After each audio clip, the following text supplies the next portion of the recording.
vanduo skverpiasi per neteisingose vietose susuktus varžtus, per mikroplyšius aplink varžtus ir tiesiai į grebėstus. O grebėstai pajodavę, pradėję pūti, net pelėsis štai. Ir matosi aiškios drėgmės dėmės ant difuzinės plėvelės. O štai čia koks vaizdelis dėl nesandarumų stogo dangos lakštų perdengime iš ilgio. Štai, kaip supelijusi mediena, kokios drėgmės, žymės, dėmės, viskas pajodavę, mediena stipriai pažeista. Kur neteisingai susukti varžtai, stogo dangos kraštą nukerpame. Kai stogo dangos lakštų perdengimas per siauras, papildomai sandarinu guminėmis prieš tarpinio montavimo būtina nuvalyti tas vietas, kur bus klijuojamos tarpinės, kad būtų geras sukibimas. Tarpinės juostelė nusilupa ir jinai lipniai yra.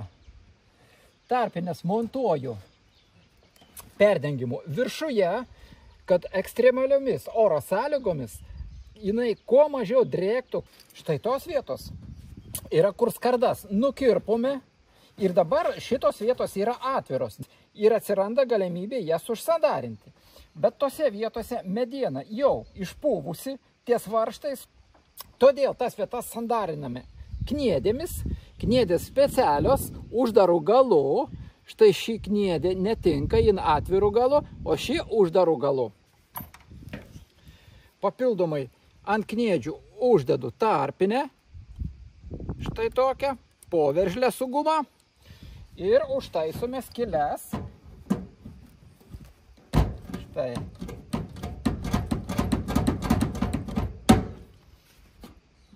Čia užtaisyta, kaip ir čia, visoje eilėje tarpinė sumontuota, skylės užtaisytos.